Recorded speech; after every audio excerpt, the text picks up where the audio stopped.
right. Well, we're going to pick up from where we were in September, and let's just review a little bit. I'm not going to give you the lecture or the talk that we gave 2 months ago. Where we have been so far in Michigan history, earlier this year, we went from the beginnings with the first peoples that came to Michigan, and we ended it right about the time that Michigan became a state. No, not became a state. Well, became a state, and then we included those early years of Michigan before the Civil War. So the first segment of Michigan history ended right before the Civil War. We are now in the midst of the second part of this. The first part we concentrated solely on the Civil War and looked at the impact of the Civil War on Michigan. Not only, and I like to do that, if you remember, for those of you that were with me, I like to look at not so much the battles that all the units were in, because there's a lot of information about that, but also looking at what it was like in the home front. And we looked at the organizations, what individuals did. And the other thing we looked at was the impact of the Civil War on our economy. And so we're going to pick that up a little bit. The thing that I find in teaching Michigan history, especially in this period of time in the 19th century, is that rather than dealing with things chronologically, we're dealing with things by topic, by subject. And so now what we're going to do is we're going to look at specifically when you think about the economy of Michigan in the 19th century, you have to think of the proverbial, and I don't even know if one exists. I know that they do. They always talk about the three-legged stool. We're going to look at the four-legged stool. And when you look at Michigan's economy at that time, it relied on lumbering and mining, manufacturing, and agriculture. And with the three, the lumbering, the mining, and the manufacturing, I don't think that we would have had the manufacturing had we not had all those raw materials that were close by. And we'll talk about that. And agriculture, it's just a continuation of what we looked at in the first section of Michigan history, where we talked about how during the 19th century, in the early 19th century, mid-19th century, 90% of the people in Michigan lived on farms. So agriculture at the beginning of Michigan's settlement in the beginning of the 19th century and even continued through that century, agriculture was a big part. But we're going to see some changes in agriculture at that time. All right. So we're going to pick up our PowerPoint from where we ended.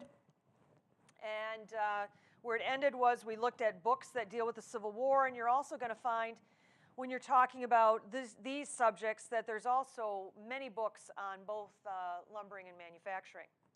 So let's look at this. So this was one of the largest industries in Michigan at this time. It is another example. We looked a little bit at the fur industry in the spring. And I mentioned that that's an extractive industry. This is the same thing with lumber. When you think of they're extracting, but they're not putting anything back. They certainly weren't reforesting the areas when they took those trees down. So that's what I mean, extractive. When I talk about green gold versus yellow gold, the trees were considered green gold. And when you look at the value of this compared to what was happening in California during the gold rush, that's what we're referring to, yellow gold. The statistics are that Michigan's green gold, meaning our trees, outvalued California's yellow gold by more than $1 billion between 1847 and 1907, so for a 60-year time period. Michigan, for 35 years, between 1865 and 1900, lumbering, we were #1 in the nation for the amount of lumber that we produced. So you can imagine how many trees we're talking about that they took down. One of the characteristics of the lumber industry is this right here, decentralized. And you will see the comparison between that and mining, because what that means is with lumbering, it happened everywhere. It wasn't centrally in one area, and we'll see that with the mining. When we look at copper and iron, you're looking at the Upper Peninsula. Here with the lumbering, it was all over the place. It started in the southern part of the Lower Peninsula and moved its way up, especially as the trees were extinguished and gone. So it was decentralized. Another concept that you see with lumbering and also with mining is vertical integration. Vertical integration, which means that you had companies that would own all the aspects of what was needed for that production. So we're going to see examples where you had companies that owned the lumber camps. They owned the sawmills. I mean, they owned everything that you needed for that. And we'll see that especially illustrated in the mining industry. And when you look at the cities along either the western shore of the Lower Peninsula or the eastern shore of the Lower Peninsula, the growth of those was aided tremendously because of what happened in the lumbering industry. Well, why were we such a leader? Well, first and foremost, our natural resources, the woods. We had different kinds. This was the one of the pictures I found on Google, thank you Google, that showed what a white pine tree looked like. We did have a lot of hardwoods, but it was the pine that was the king, especially the white pine, That was so important. One of the advantages of the pine, especially the white pine, is that it was knotless, especially the first 3/4 of the tree.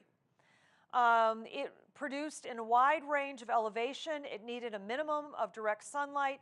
It got anywhere from 60 to 170 feet high. The average even was about 125 to 175 feet. The wood was compact, it was light, soft, and easy to work with, and it was our nation's building material. And it averaged anywhere from 60 to 300 years old. So some of the trees that they're taking down in Michigan went back hundreds and hundreds of years. This is a map that illustrates where those trees were located. So if you look at the key here, the dark part of it are the hardwoods. So you're looking at the southern part of the Lower Peninsula. Here's Kent County right here. Here's a little bit of the Saginaw Bay area. So you can see that you've got hardwoods. But then when you go north of Grand Rapids, you're seeing more of the pines. The lines that go up and down are more pines. Here we have mixed. So the wealth of the pines are going to be north of that Kent County line area. And then you're also going to have lumbering up in the Upper Peninsula too. So it wasn't just a Lower Peninsula thing. One of the reasons that we did so well in the lumbering industry, number one, the value of transportation. Now, when you're looking at lumbering, the main means of transportation at this time are those rivers.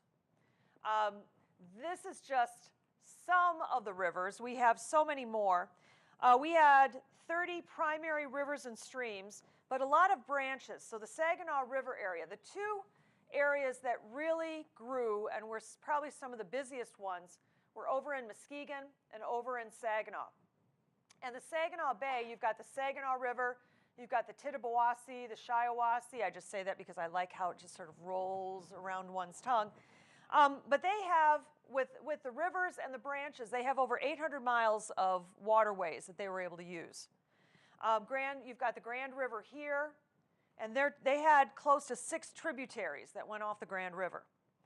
So a lot of those early operations had to be near the river because that was their primary means of getting things around.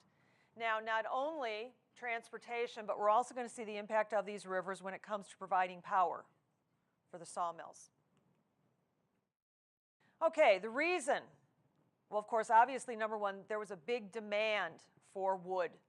It was our primary, as I said, primary building, especially after the Civil War, when you look at houses and furniture and manufacturing and railroads and fences. We could go on and on and on, vehicles.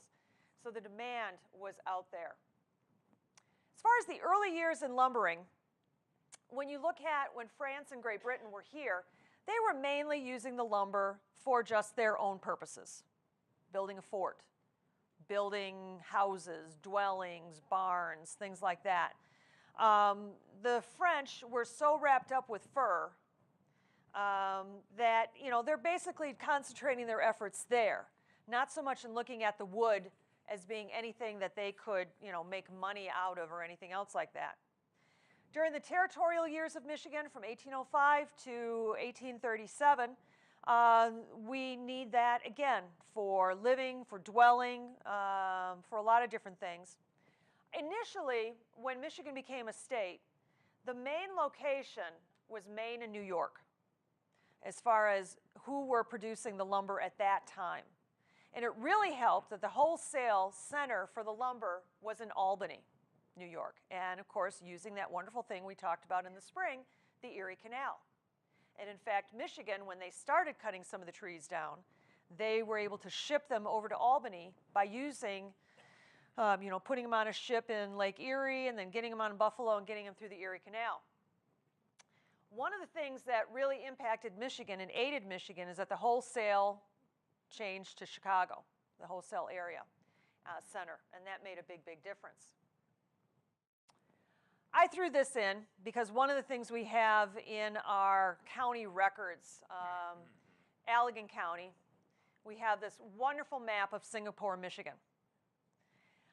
For those of you that may not know where Singapore was located, and you'll notice I put it in the past tense because Singapore does not exist, although if you go to this wonderful city called Saugatuck, they have a historical marker in the downtown area that talk about Singapore, because Singapore was created to take advantage of the demand for lumber, especially in Allegan County.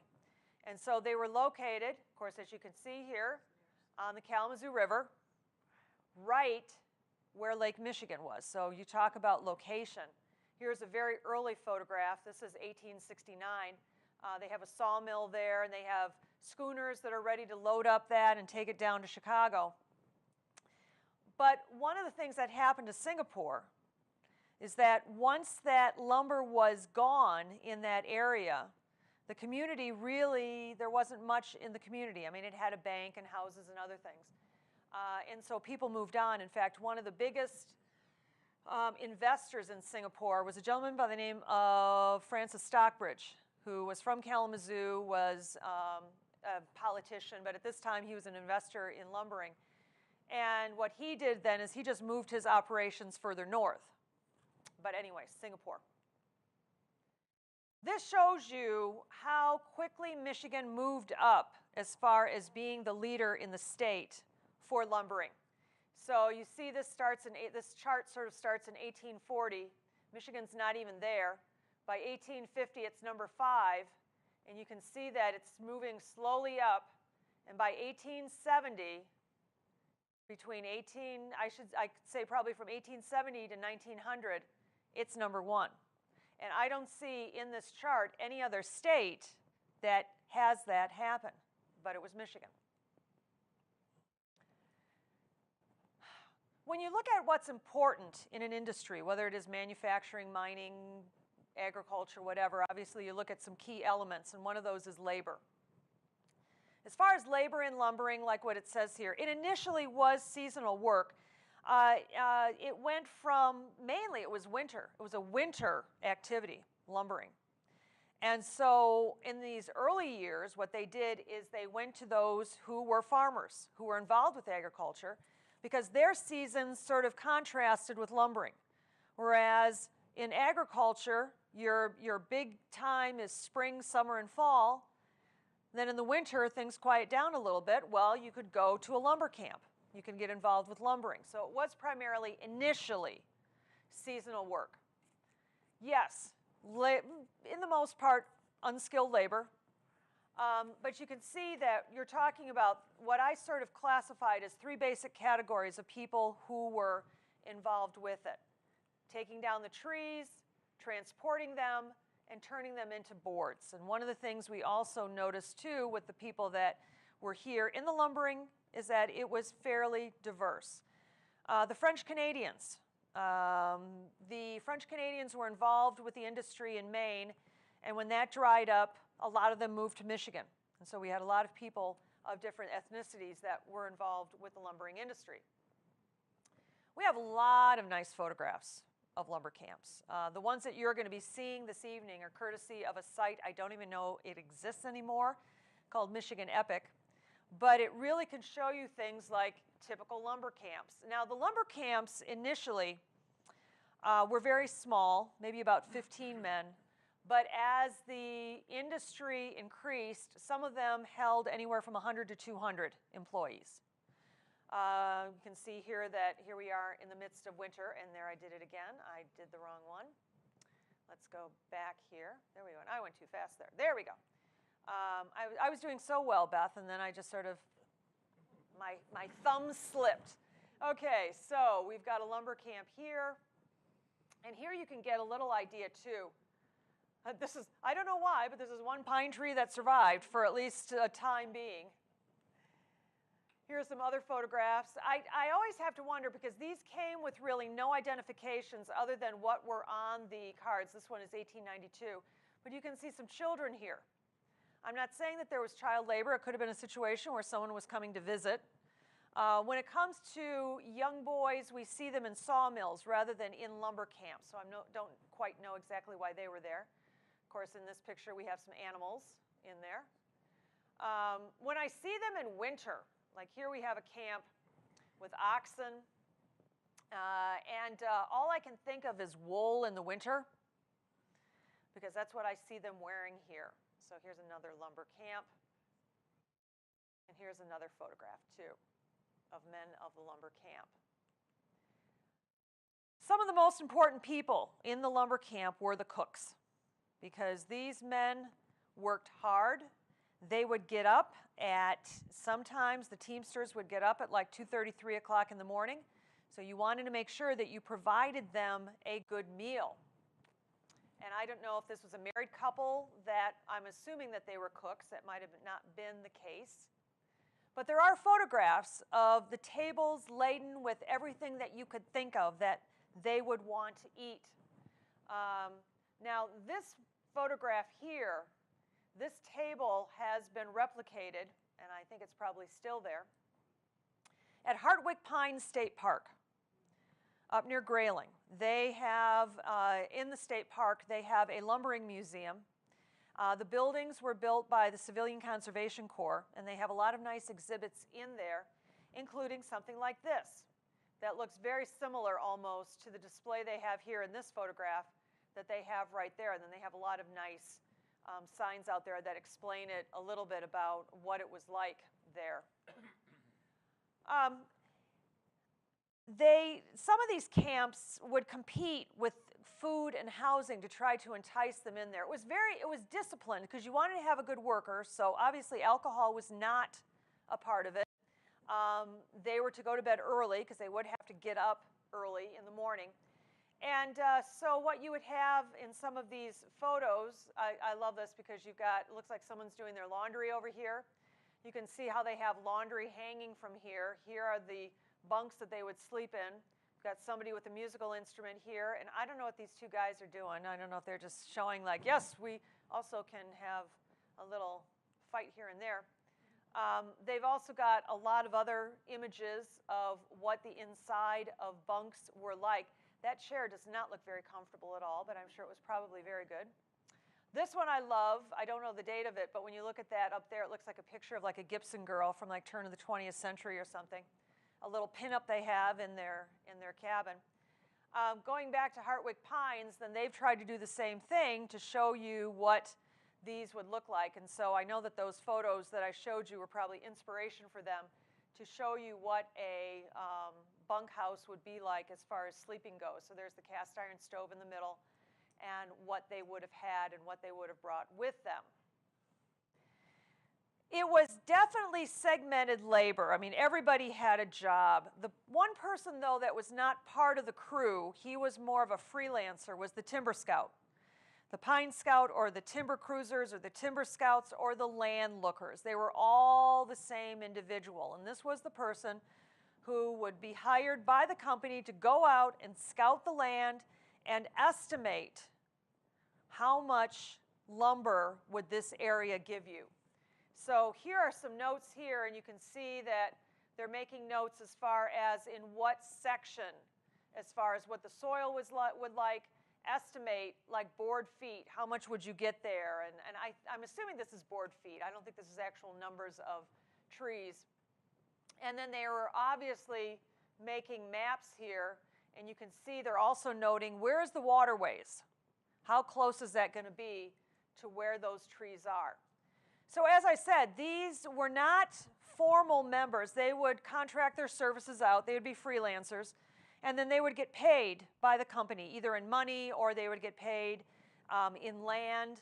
And there are individuals that, for example, there's Hill Auditorium at the University of Michigan campus. He did this. There's a number of individuals that did very well for themselves and in some cases helped and shared their philanthropy with others. So that was one person. Of course, they would tell the owner of the lumber camp, buy this section, go to this land office, and you need to buy this and that. There was actually a book. There was one book I've read about a landlooker, and I thought that there would be more information in there than what there really was. The thing that I found interesting is how he talked about climbing these trees to get a better view of the area, and just very, very interesting. The Teamsters were in charge of, initially there were oxen, later horses, so they were in charge of that. You had the choppers or the sawyers through the years, the trimmers who would be cutting the trees down, whether they would be using axes, double-sided axes, different saws. Here's a saw that they're using in cutting this down. These are the skidders and the swampers. One of the things I didn't get to previously, you'd also have somebody who would be doing what they called the scaling. And the scaling was the person who would measure. They would measure the log and they would estimate then how much board feet are you going to get. You have the skidders or the swampers, and what they are doing is they have these sleds that have water in them and they're taking them down the road. They're pouring the water down so that road would freeze. So then they can take those logs and take them to the river because that's where they're going to have to go down. So we have that. And then, okay, and here they are loading them up on the horses and having the horses pull them. There is a classic photo that you see in just about every Michigan history book. I don't have it in this presentation. Of they were loading up, and it was probably the tallest amount of logs that I've seen. And these horses, I'm thinking, do these horses really know what they're getting themselves into? Actually, it was a staged event because what they did is they took it to the Columbian Exposition in 1893. But anyway, so you can see that they're pulling these up, and then they're going to have the horses pull them. That's another way that they can do that too, on the sleds. Then, of course, they're bringing them down the river. And, of course, you had to be very careful, or you might have something like this wonderful thing called a log jam and have to deal with that. But as far as the river goes, you would have what were called the rivermen or the river hogs, and they would be the ones that would be responsible for getting those logs down to the sawmill.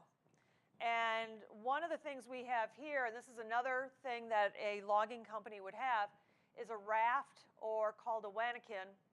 And so this is where the cook would be in preparing meals for the people that would be traveling on those logs to their destination. One of the things that was very important is marking your logs. And at the Hartwick Pines Museum, they have a lot of displays of tools that would be used to get those marks into the log. And if you have a log like a white pine that's a fairly soft one, it's going to take it in very, very nicely. There were probably it's estimated there were about 3,500 logging marks that were registered at the various county courthouses. And what they would do is those logs would come down into these chutes, and then you have these individuals from all these various companies that would pull them into the pens, the ones that were part of their companies based on the logging marks. Here's some more shots of some of those tools that would make those logging marks. And here is just a very, very, very tiny bit of those marks out there that would be registered with the county for every company, every individual that had that. These people worked 12-hour days, 6 days a week. They averaged anywhere from about $20 to $26 a month, which included food and lodging. And as I said, that they normally went to bed about 9 o'clock and then would get up. So that. About 30% of the people who were in the lumbering industry worked in the sawmills that lined up and down Lake Michigan, Lake Huron, and I don't know if there were any. Yeah, there were some in Lake Superior, because there was one up in Calumet. They not only employed men, but in the sawmills we also have examples of where they're employing both women and boys in there. When you see the growth of sawmills, it really illustrated the growth of commercial lumbering, because that's what we're dealing with. Because before, like I said, when Michigan became a territory, the lumbering that they were doing was for just subsistence, for their own purposes. But now, throughout the 19th century, Michigan is going deep in more commercial logging. There was a difference in pay between men and women, but when I mentioned the growth of sawmills, this shows you how quickly this industry was increasing, because, for example, in 1840, in Saginaw County, there were 6. 15 years later, there were 60. By 1885, there were 200, just in the Saginaw River Valley area. So sawmills. Here are some interiors of the sawmills. We talked about power, that the water would provide power, and this is where they needed it, in the sawmills. And so that's one thing in that case. Here's an interior. With a lot of industries, one of the big things that happened was when you look at the impact of technology. And with lumbering, there were a lot of things that were happening through the years that really did a lot to speed it up. First thing was new saws. We're seeing the invention of all kinds of different new saws, like crosscut, band, circular, buzz, gate, whip, pit, gang. And in some cases, they helped increase production, especially in those sawmills.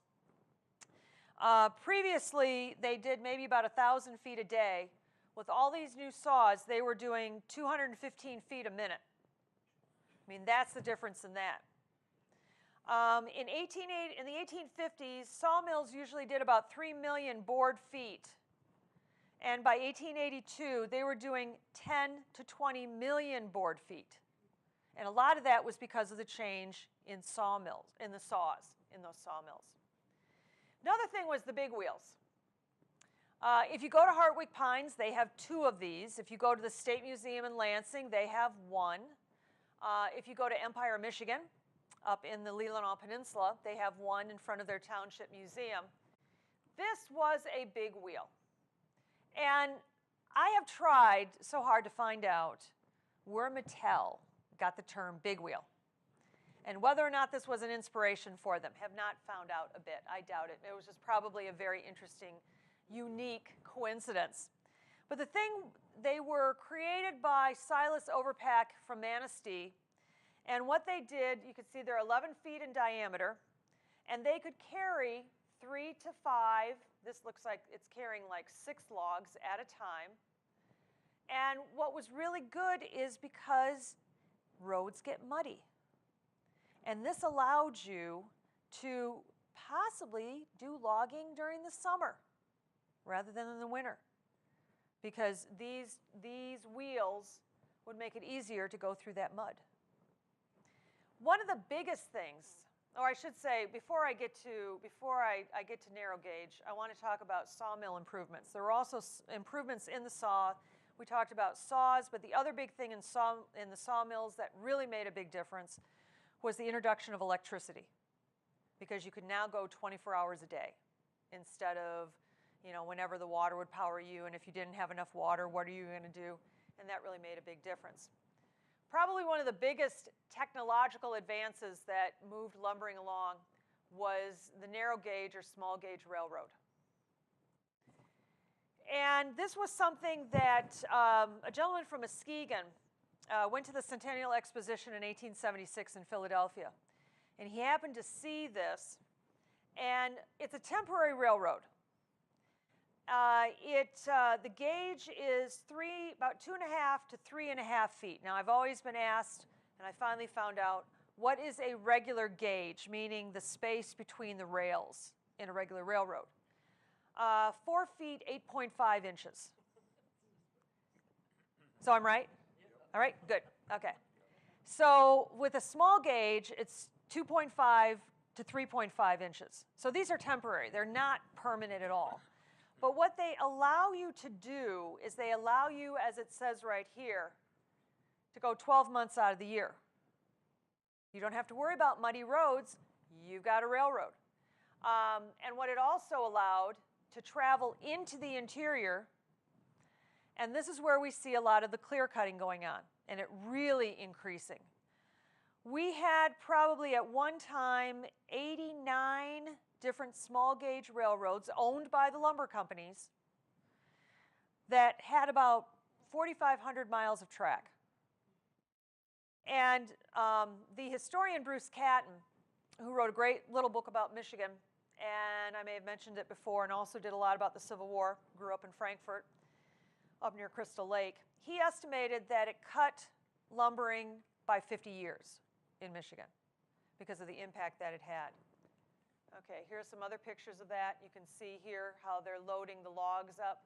Because and you know, the thing with a small gauge is that if you had clear cut one area, then you could just build a small gauge towards another area, and you would take them down. So you would still take them down to the river. The small gauge is not going to take them to the sawmill. But the small gauge is going to have to eliminate you freezing those roads and you know whatever, and it's just really going to have a big impact on that. Some of the other things we see in lumber, I already talked about the growth of communities. When you see cities like Saginaw, Bay City, Muskegon, Manistee, I could go through the litany, Alpena, up and down, how much this had an impact on how those communities grew.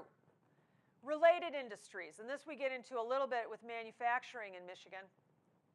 When you look at the paper, how so many communities in Michigan began to manufacture products that used the wood. Paper is one, because they're using paper pulp at this time. We're also looking at a number of communities in Michigan make agricultural implements. We touched on this when we talked about the Civil War. Furniture. Think of Grand Rapids being the furniture capital of, well, I don't know if they may have called themselves the furniture capital of the world, but they were one of the biggest producers of furniture and the raw material that they had available. Carriages and wagons, which were made by a lot of communities in Michigan. So it could go on and on and on. They made railroad cars in Detroit. They made ships, all that needed that raw material, and we had it here. Lumber barons. A number of these individuals who did very, very well in this business did have the moniker of being lumber barons. And what was interesting about many of them is some did share their wealth. Probably the perfect example is Charles Hackley in Muskegon. A few became politicians. Henry Crapo, David Jerome, Russell Alger, Francis Stockbridge. We'll talk about Henry Crapo at another time because later on we'll revisit him, not so much because of the impact he had on lumbering, but what his grandson did. There was a little labor unrest, not so much in the lumber camps, but in the sawmills. The challenge is that it, again, was seasonal work. You had periodic unemployment. And probably the biggest work stoppage happened in the Saginaw River Valley in 1885, and they wanted a 10-hour day. And they wanted more pay because they said they were doing dangerous work. The strike did not last very long. It only went on for about 5 weeks, and the workers gained very, very little. So what happened after the lumbering industry? Because probably around 1911 was the last logging run in Michigan. And then the industry moved west. There were some communities that could see the light. They could see the future, and they knew that they were going to have to do something about it. The two ones that you hear about specifically Saginaw and Muskegon. Saginaw created what was called the Saginaw Improvement Company, and they did what they could to try to entice other businesses to come to their community. Muskegon created a chamber of commerce, and in 1893, the voters raised money to do this. They did bring some businesses. In fact, Brunswick, which was in Grand Rapids at the time, that was making furniture, were enticed to come to Muskegon and moved there.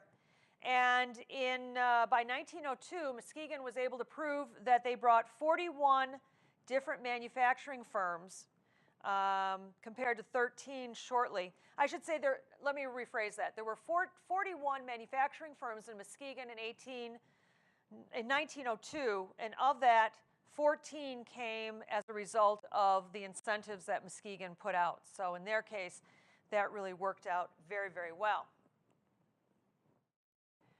1848, this is a quote that appears about the Michigan lumbering, which I think someone was being very optimistic to think that this would happen, that this would just keep going on and on and on and on, and as it says here, that generations will be able to experience that. Obviously, that didn't happen.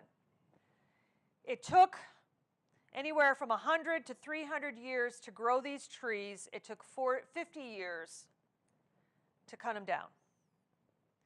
By 1926, 92% of the original timber stand was gone in Michigan. Lumber companies tried to sell the land, and they tried to appeal to farmers. Unfortunately, it was not really good farming land.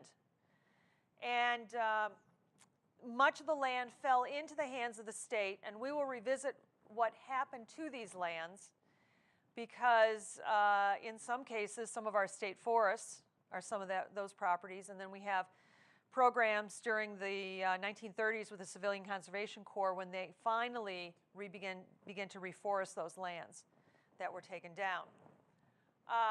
And here we have that there. Now we've got a couple things here. Hartwick State Park.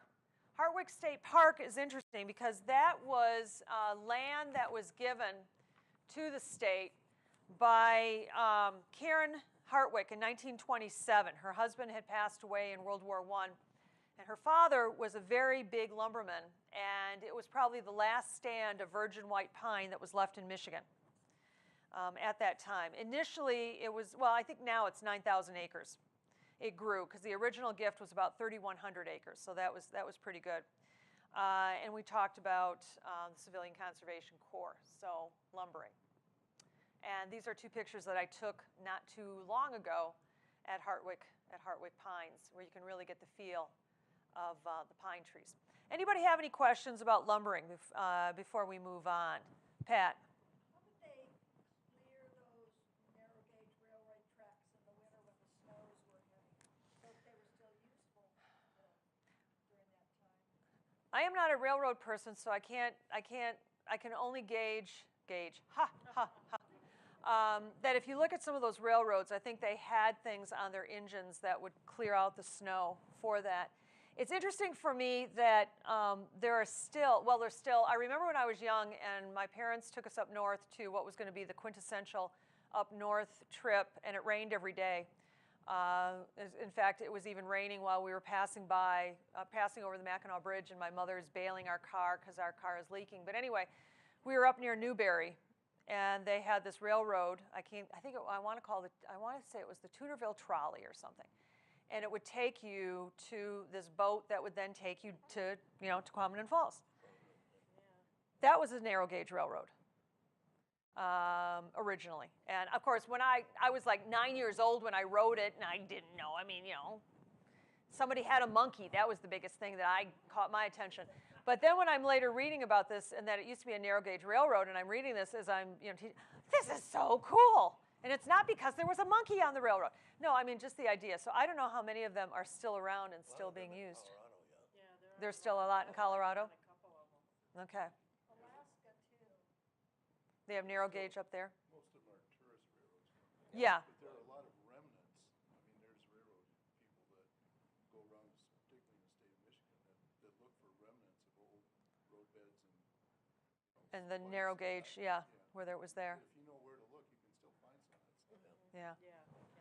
There was a book that came out a couple years ago on logging railroads in Michigan. It was very, very detailed. Mm-hmm. We know some of them on Beaver Island. Yeah, exactly. right.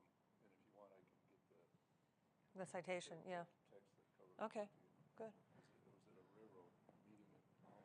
The guy was selling the book that he had just published. Oh, that's cool. It's very interesting. That's good. Rich? So in order to log, they needed to own the land first? Yes, and that's where the Timber Scout came in handy, because the Timber Scout would go out and then they would come back and tell you where you know, what piece of land you needed to buy, what land office you needed to go to buy it. So that was probably, I won't say the most important person to have, but a critical person to have. So what percentage of Michigan was at one time owned by lumber companies? I don't know if I've seen those statistics. I don't think that, and I don't know if I've ever seen that statistic out as far as what the percentage is. Have you seen one about how much of it was lumber? I'd say a great majority of it was. I mean, except for like when I showed that map at the beginning that showed where the lumber was located. I mean, certainly not where the urban, rural areas were, because we still had a lot of agriculture around there. But I think it was a high percentage of it, because we were blanketed in these trees. So it might be 85% even? I don't know if I'd go that high, because looking at the statistics, I don't know, like if you're up in the Upper Peninsula, I think that there was a lot up there. I know that right now, the most recent statistic that I had is that we had 18.9 million acres of timber. 20% are state forests, 14 are national forests, and 45% was individually owned. But that doesn't really quite work out to 100%. But those were the statistics that I had when I was trying to look at something like this. Because you'll occasionally hear about this. When I was teaching Michigan history, I think there was a discussion about the sale of some land up in the Upper Peninsula for timber. So it's still something that you see. I don't think you see it as much as, for example, when I was in Washington one time and these trucks just kept passing us by daily with timber that was going in different places. All right, so timber, lumber. Okay, so at about the same time, the other industry we have in Michigan is this, mining.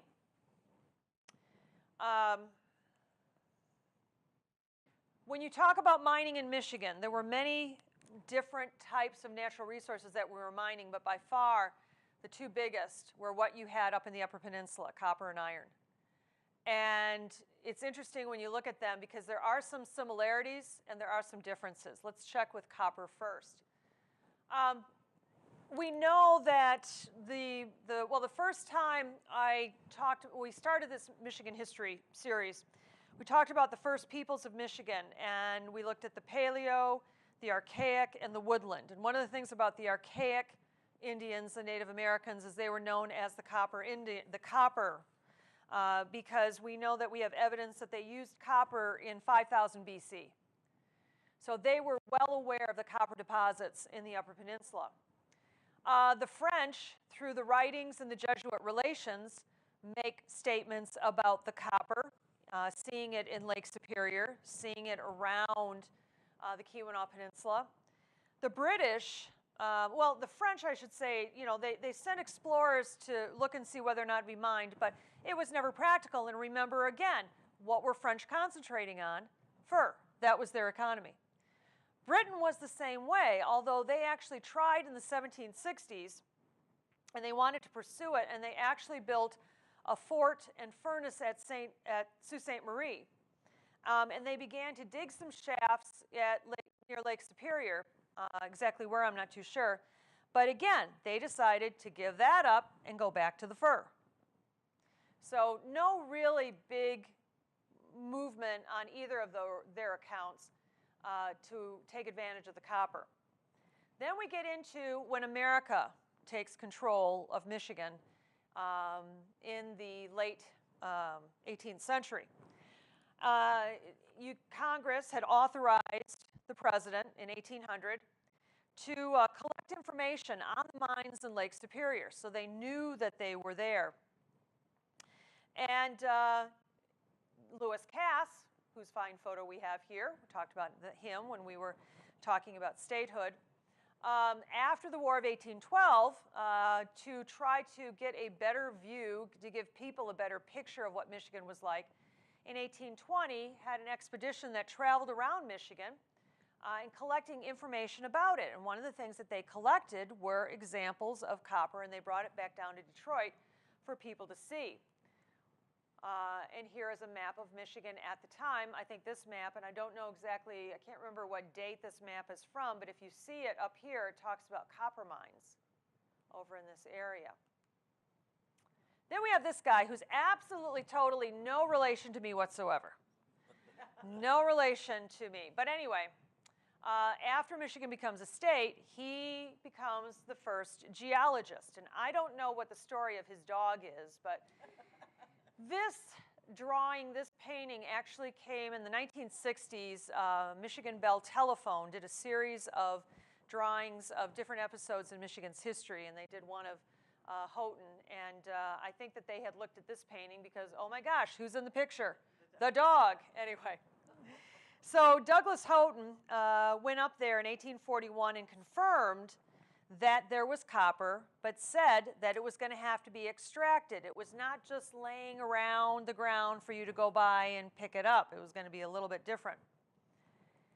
Eventually, you have a couple things that are happening. One of the things, of course, you've got to get control of the land, and the United States government signed a treaty with the Native Americans, with the Ojibwe up there, which was the last treaty that the Native Americans signed with the federal government concerning both the lower and upper peninsula of Michigan in 1841.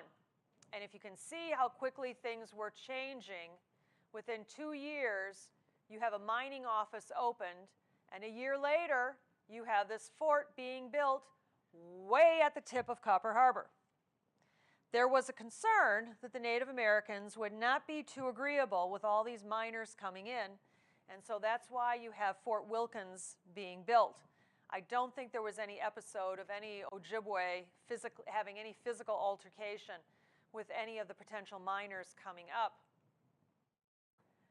So California, again, can have their gold fever. Here we had copper fever. This was actually 5 years before people started going out west to pan for gold.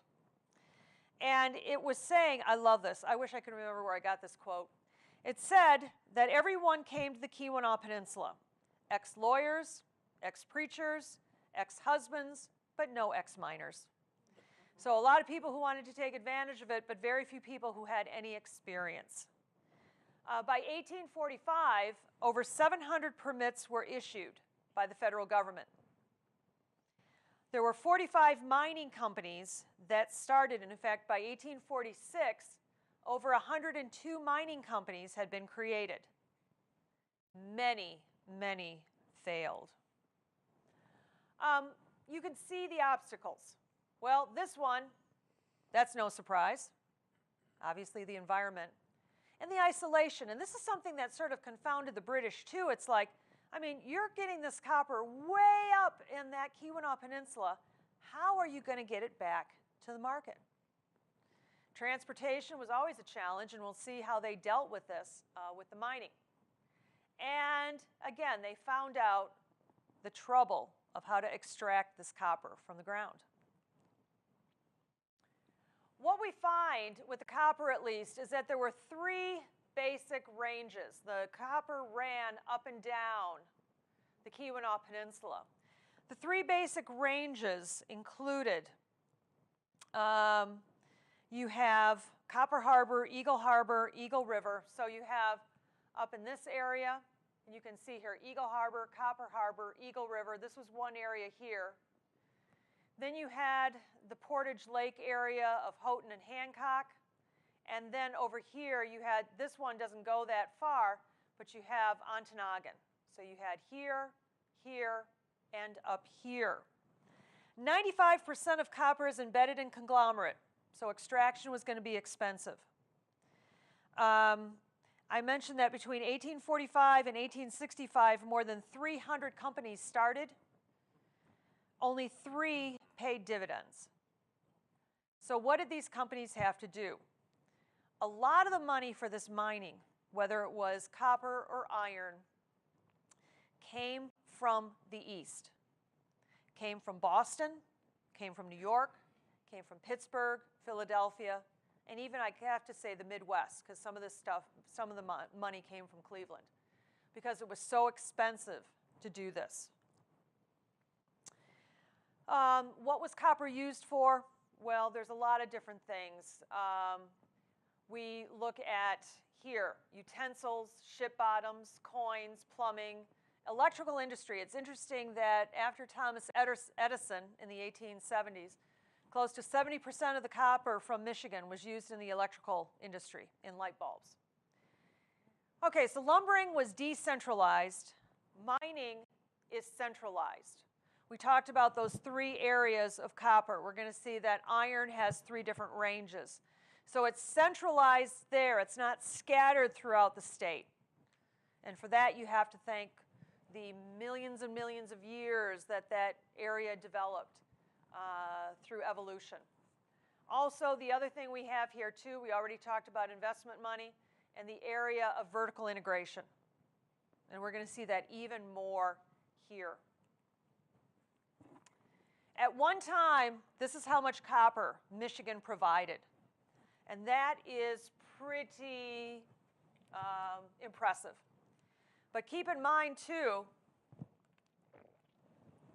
whereas during the lumbering industry, a lot of the investment for the lumbering industry came from Michigan, came from individuals living in Michigan, and that money stayed in Michigan. With the mining, because it came from outside investors, a lot of that money was sent back there. So we didn't have a lot of the money that stayed in there, but there were other things that we did get from it. Okay, well, let's just segue into iron for just a little bit. So we've got copper and we've got iron. So the copper, people knew about it for thousands of years. Iron was a little bit different. Iron was sort of like a surprise, and it was because of this guy, William Burt. William Burt was one of the surveyors for the state of Michigan. And they started a survey many, many years ago. They had, the baseline was right here above the northern boundary of the second tier of counties, and this was the prime meridian right here that cut through went from Sault Ste. Marie down to the border. And that's what they used to make their measurements. And so they were slowly moving up. And of course, if you know that last name, you know he's got a lake named after him. I think we talked about the surveyors in the first part of the sessions. You have Burt Lake, you have Mullet Lake. Those two were two of the surveyors. And so right around 1844, William Burt is around Negaunee, which is sort of south of Marquette. And what happens is that he notices that his compass is going, his magnetic, his compass is being very erratic. Shows a lot of fluctuations. And what he found that there was magnetic ore near Negaunee. And that just started that industry up. Now, there are some differences between iron, some similarities and differences between iron and copper. No iron fever. Nobody, no ex-lawyer was rushing up to mine iron. But you do have the need for Eastern capital, and not just money coming from the East, but this is also where we see a lot of money from Cleveland coming. You think of the Cleveland Cliffs Iron Company. It's coming from also Ohio. Vertical integration. Now, a perfect example of vertical integration is the community of Fayette, which is on Big Bay du Lac in the southern part of the Upper Peninsula. It is now a state museum, part of the state museum system. And this was a perfect example of where you had everything provided here. You had a harbor so that you could bring, and then they were iron that you had that, the Jackson Mining Company. And they had kilns, they had furnaces, because the thing that they found with iron is iron had to be smelted. And so they had kilns, they had a small gauge railroad to bring hardwoods to them because you needed those hardwoods to burn them in the kiln so you could smelt it. So you had everything you needed in this one town. Iron, just like copper, is in three basic ranges. We talked about where the copper is up here on the spine of the Keweenaw Peninsula. As far as the iron ranges, you have ironwood around here, the Gogebic Range around in this area. You have the Marquette Iron Range here. You've got Marquette, and we talked about Ngani, Ishpeming. And then you have the Menominee River with Iron Mountain, Iron River. So that's where those three basic areas are. The numbers of mines varied. In Marquette, you had maybe up to 40 different mines that were up there. You still have an active mine still to this day in Marquette. Menominee, you had about 10. In Gogebic, you had at one time 24 different mines around there. So big, big industry there. Here in this map, you can see the copper here, and you can see the iron deposits over here. And you could see also in that previous slide that iron was used for a variety of things, in fact, for rails and other materials. The other thing, too, that was a difference when you looked at the weight. Iron was measured in tons, copper was measured in pounds. So iron was much heavier than copper. Okay, it's stuck again, Beth. Oh well, I was making really good progress. So, Plan B. Plan B, we just go to the computer and just do this. Okay. So let's look at transportation.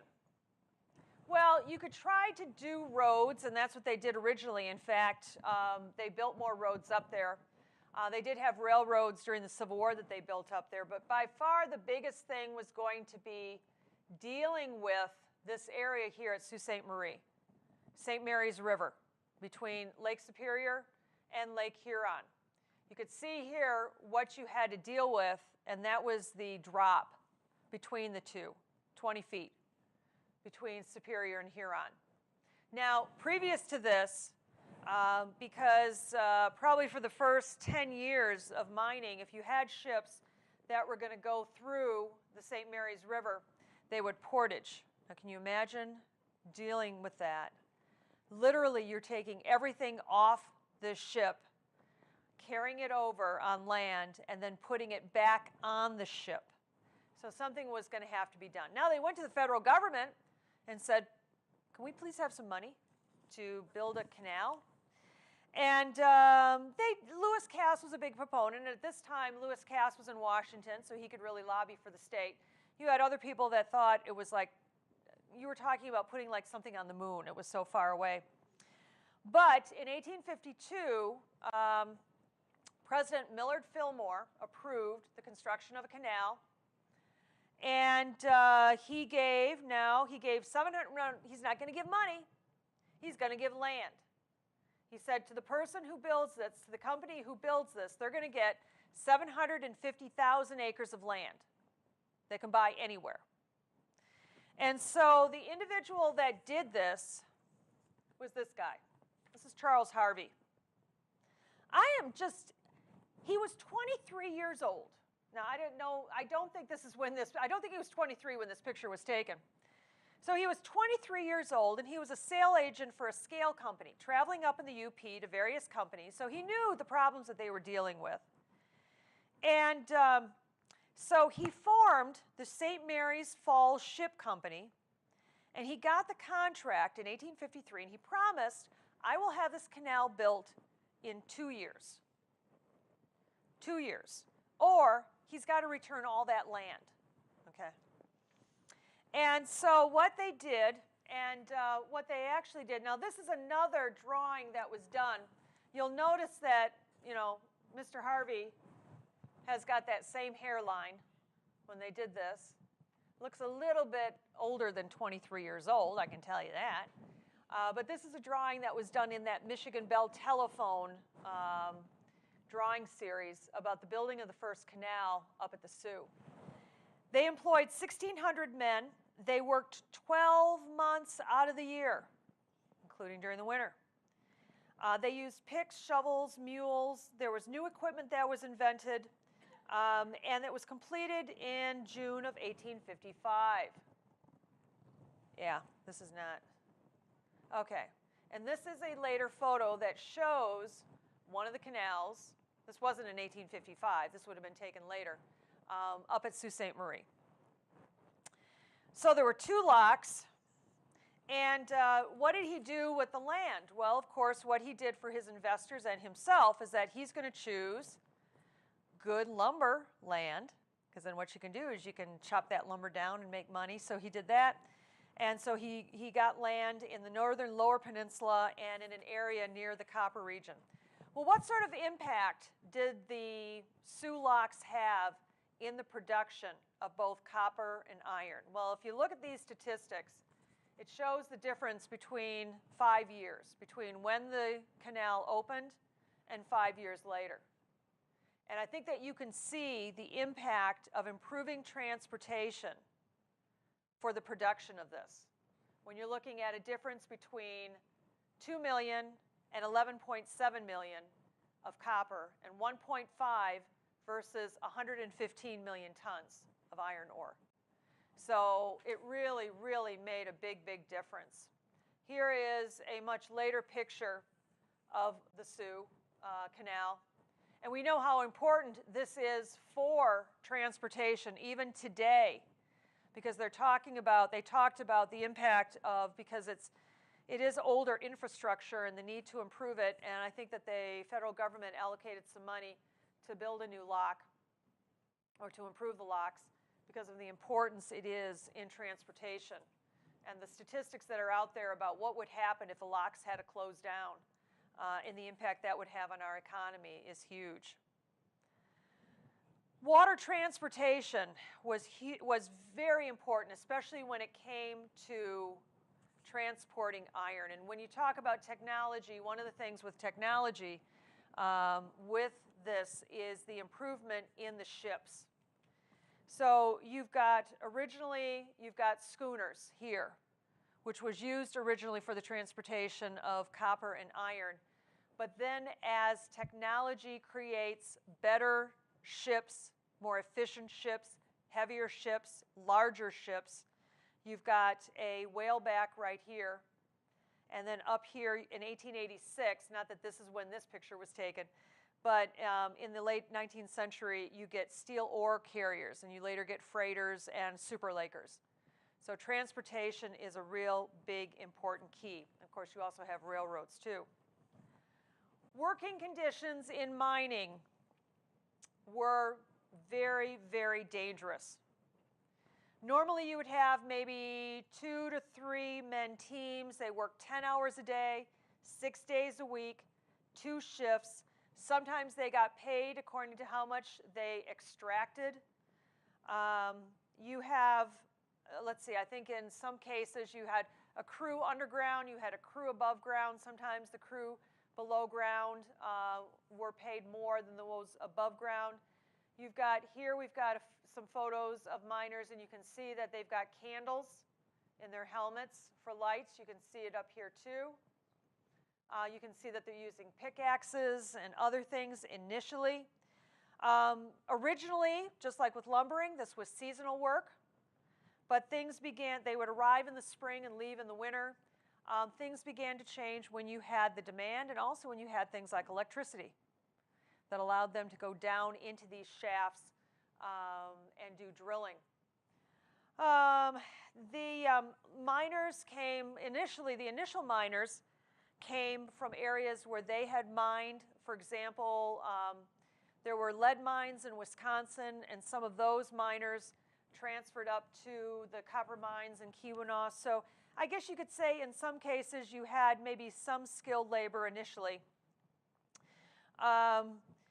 Excavation by hand drills. You later see that you've got other drills that you're using, and there was concern about the safety there. So very, very different. It was also an industry where, just like lumbering, was very ethnic.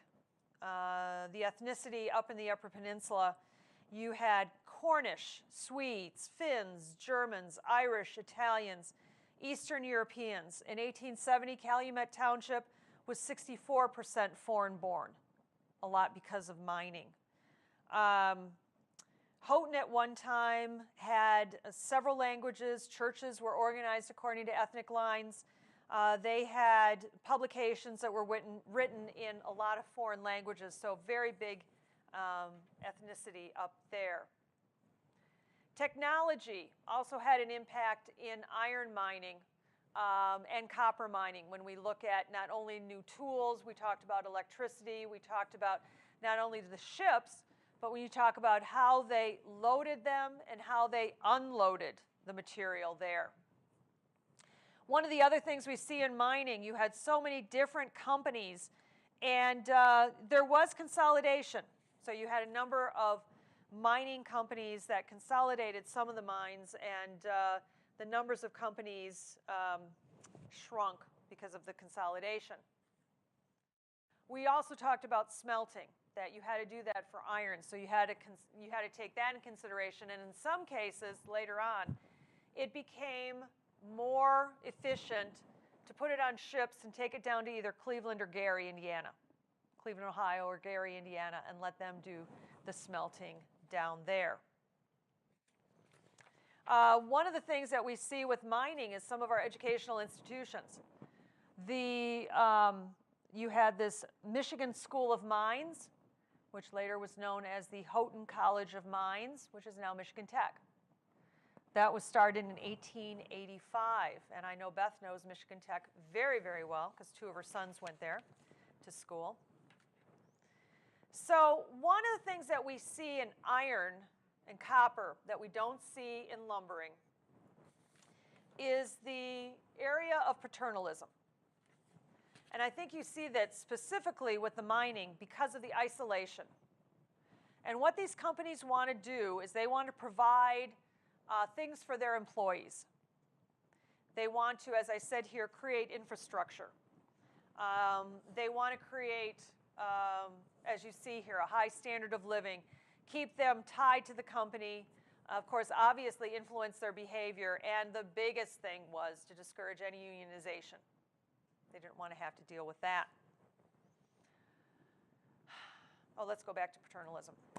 Okay, so what are some of the amenities that, and in paternalism you think of like Calumet. If you think of Calumet, Michigan, there was another community called Gwynn, Michigan. There was a lot of companies that provided this. What kinds of things did they provide? Housing, utilities, medical care, disability insurance, pasture land for your cows, death benefits, retirement income, it goes on, schools, electricity, fire protection. And we do have evidence, as I said, with the Calumet and Hecla Mining Company in Calumet, and then also the Cleveland Cliffs Company in Gwynn, Michigan. Now, when it comes to paternalism, which sometimes you hear benevolent feudalism, or let's see, what's the other one? Welfare capitalism, anyway? No matter how you say it, when you look at paternalism, one of the local communities I think of when you look at paternalism, and it wasn't just mining that was doing this, there were other areas too, other industries. I think of Parchment, Michigan, with Jacob Kindleberger, and the benefits that he gave his employees. That's a really good example of paternalism, as far as the services and benefits that he gave it. But it was very, very big up in the Upper Peninsula. Labor unrest, you can see the three things that they were most concerned about. There actually at one time around, and this was more the turn of the 20th century, yes, they were concerned about the conditions in the mine itself. They were also concerned about the kinds of equipment that they were asked to use. And the drill that they used to use was a one-man drill. And when many companies went to, well, originally it was the two-man drill. And then companies went to the one-man drill. And there was some real concern about that because it was called the Widowmaker, because of how unsafe it was. And so they were very, very concerned about that. As you can see, also wages and hours, which was a lot of things that the lumber people were concerned about too in the lumber industry. And of course, recognizing the union. Probably the largest strike that happened, oh, went too far. The largest strike that happened in the mining industry was in Calumet. Went on for a very, very long time. These are photographs from it. It was the largest copper strike. They wanted an 8-hour day with 3 shifts. They wanted to eliminate that one-man drill. and they wanted the company to recognize the Western Federation of Miners. It went on for 9 months. 16,000 workers went on strike. This is during the time period when you have the Italian Hall in Calumet, where you had the Christmas party going on and somebody yelled fire, and there were a number of people who were killed, children and adults. It finally was settled, but not to the satisfaction of the workers, because they went to an 8-hour day, but no rise in pay. And this is what went on universal in a lot of strikes during this time period. And there were some strikes in iron mining, but no results for the workers as far as them attaining what they wanted to get. So, what happens is that, like with lumbering, Michigan hadn't exhausted the vein of copper and iron, but things began to move to the west. And so Minnesota, their iron mines, usually, well, probably around 1900, they become a leading producer in iron ore. And as far as copper, it moves out to Arizona. Now, one of the things I forgot to mention is one of the things, of course, is we've got various, with all the ethnicity, we get different foods and different things that they contribute to our society. And one of the things, of course, that the Cornish contributed to the Upper Peninsula was the ever-popular pasty that you get signs for the minute you hit the bridge, or even before you hit the bridge. It's interesting because I talked to a professor from Northern Michigan University, and he said that when he was in Arizona one time, he thought it was real interesting when he found pasties in Arizona. But again, it shows you how the miners would move west with the industry, and they would take that food with them. So it wasn't just exclusively a Michigan thing, even though we think that that's the case. Iron mining continues in Michigan. Copper continues, although, and we do have a big demand around World War I, big producer still at that time period. But the last iron mine closed in 1997. As far as iron, in 1963 in Marquette, they began to produce what are called taconite pellets. 2015, the Empire mine closed, and the Tilden is still open. But there has been a lot of discussion recently about reviving mining in the Upper Peninsula, not with copper and iron, but they're looking at other materials that they want to tap into. And of course, one of the biggest concerns is the environmental impact of that. Those two are not the only things that we mined in Michigan. These are just some of the other things that, some of the natural resources. Yes, we actually had gold for a tiny time, nothing really substantial, and silver. But you also think of salt over in the Detroit area. Coal, we had a lot of coal, some coal mines around the Jackson area. There's still a big deposit of coal in Jackson, but I don't think I've heard anybody talk about mining that. Gypsum was big, well, not only in Kent County, but that's mainly what you think about it. When I was young, it used to be a big thing to go down to the gypsum mines, and it was very cold, I remember that. And then when you look at limestone, you're looking up near Alpena, not Sheboygan, but Alpena, around in that area.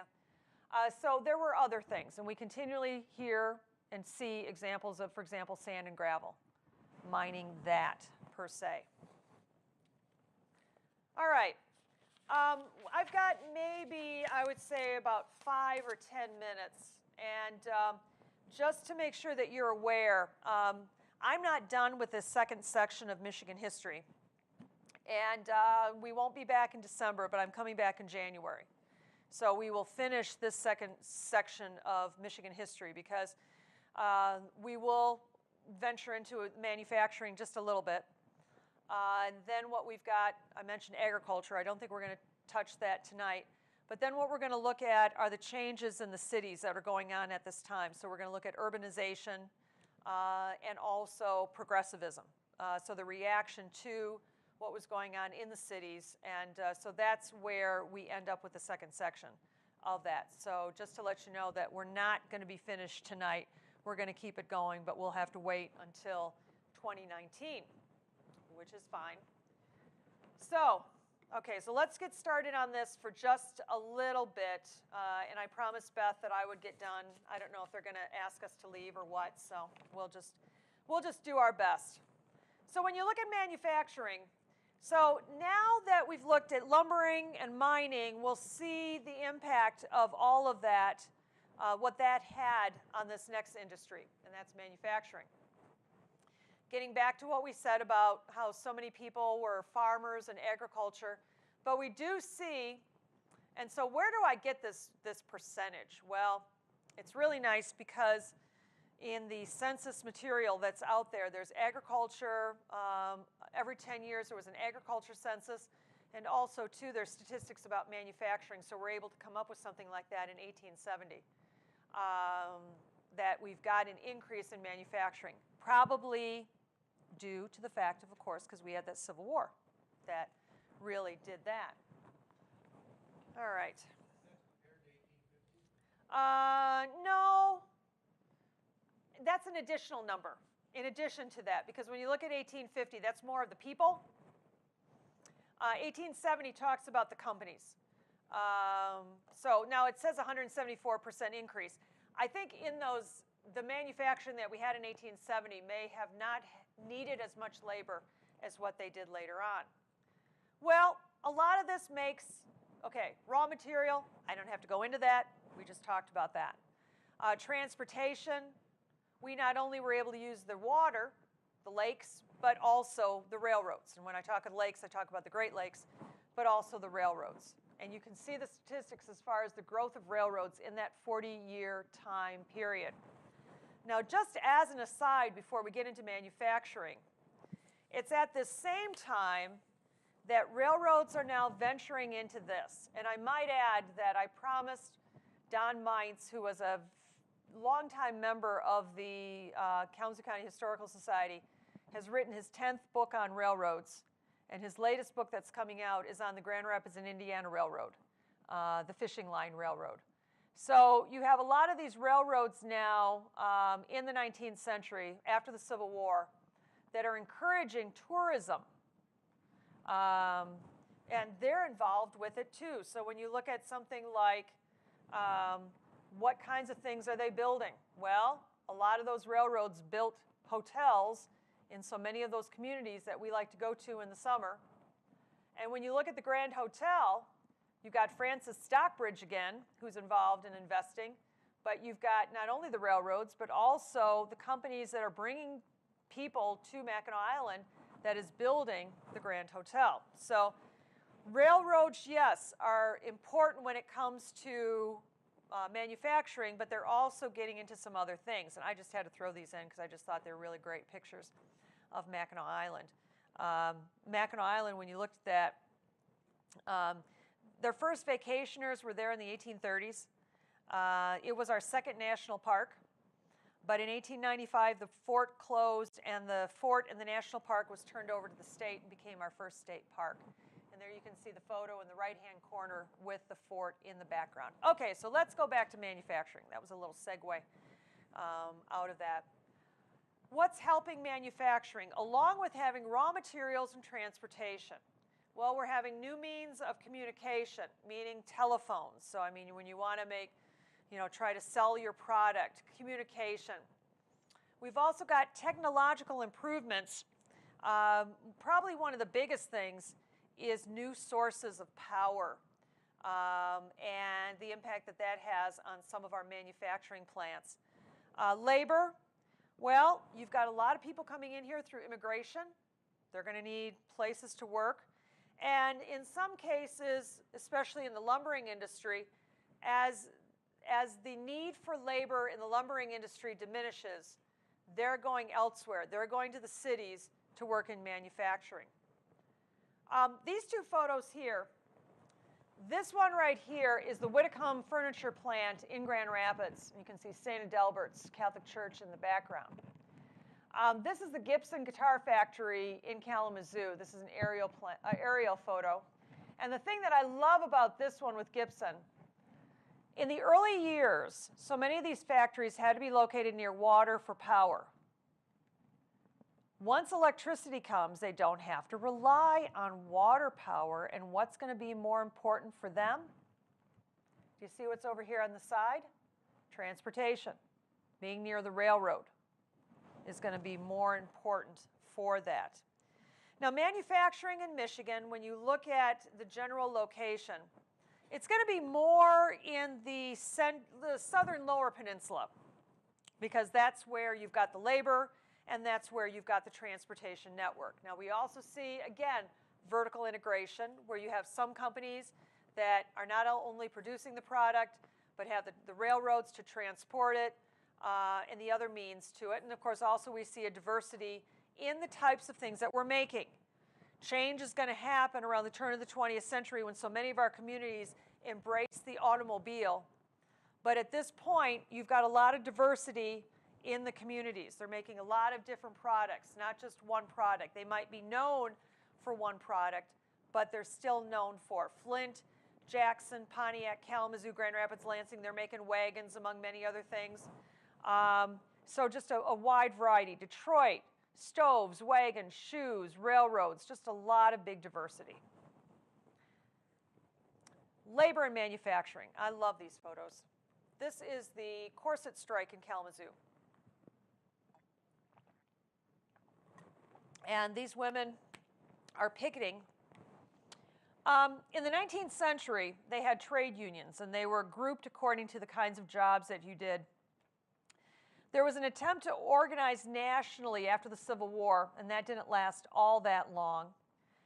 And in the end, what you ended up having were separate unions in various industries. You had skilled versus unskilled labor. You had strikes. We talked about the copper strike.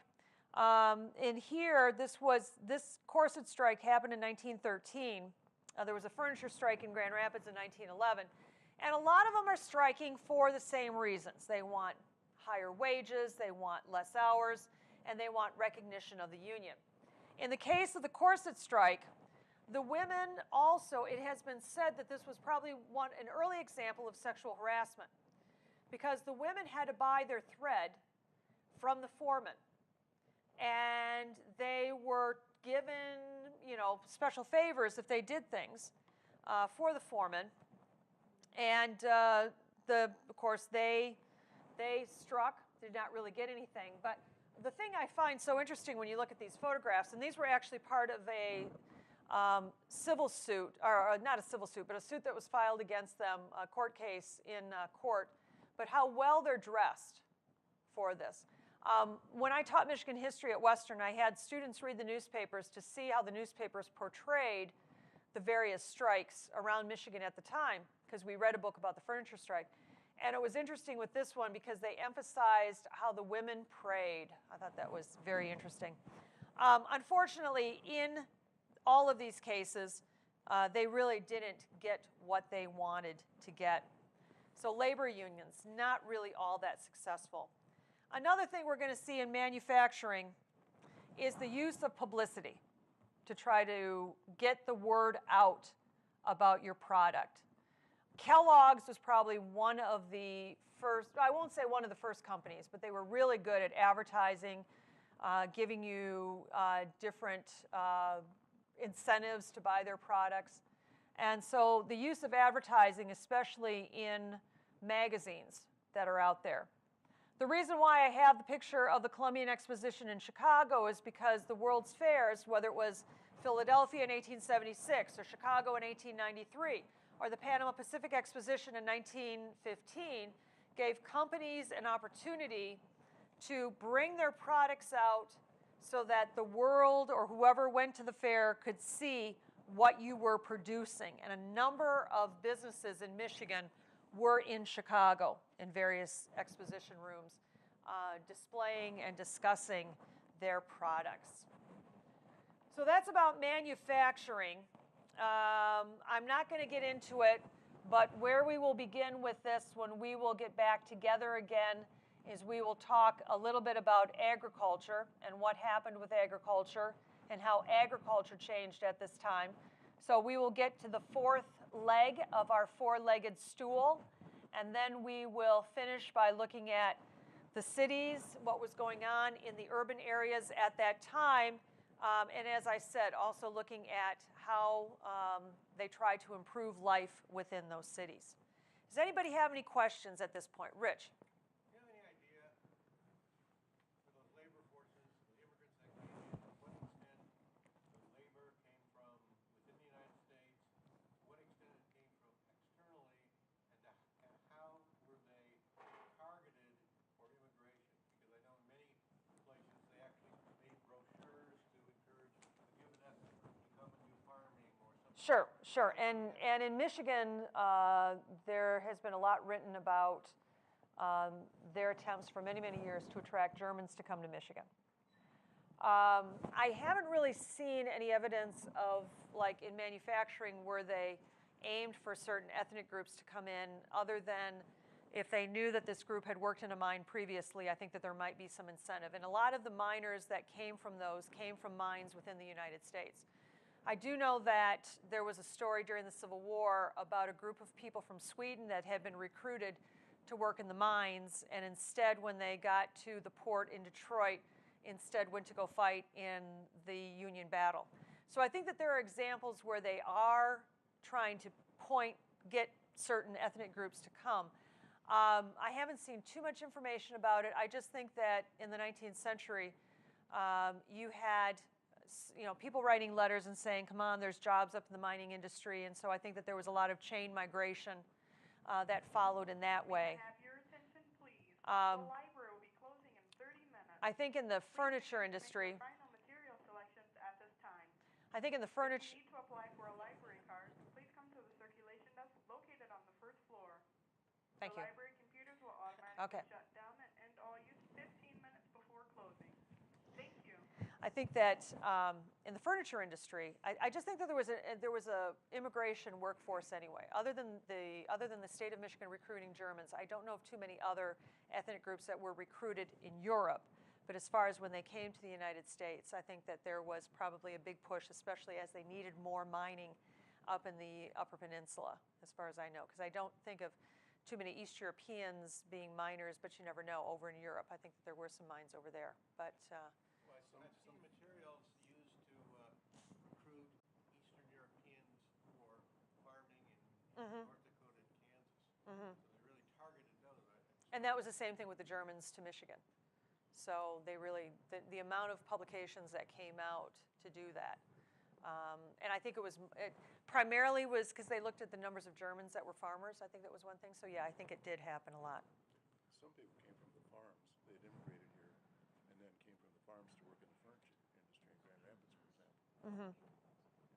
Yeah, because I mean, it was more money, and especially as we will get into the changing in agriculture, and where you had farms, and this gets into when we covered the Civil War, that the farms were becoming more modernized, and they didn't need as many people to farm the land. And then I think you have this constant migration. I know that my sister-in-law's family came from Calumet because they were in the mining industry, and as the numbers of miners, you didn't need as many miners in the mines, and that was at the same time that you had a lot of industrialization going on in Detroit with the automobile industry, and so they were moving down there. So I think you had like this constant shift around. Okay, anybody have any other questions? Well, thank you so much for coming this evening, and thank you. And it seems like tonight we may have an example of typical Michigan weather, right? Turn around and 5 minutes later it'll be different. So anyway, thank you very, very much. And as I said, we'll be back doing this in January.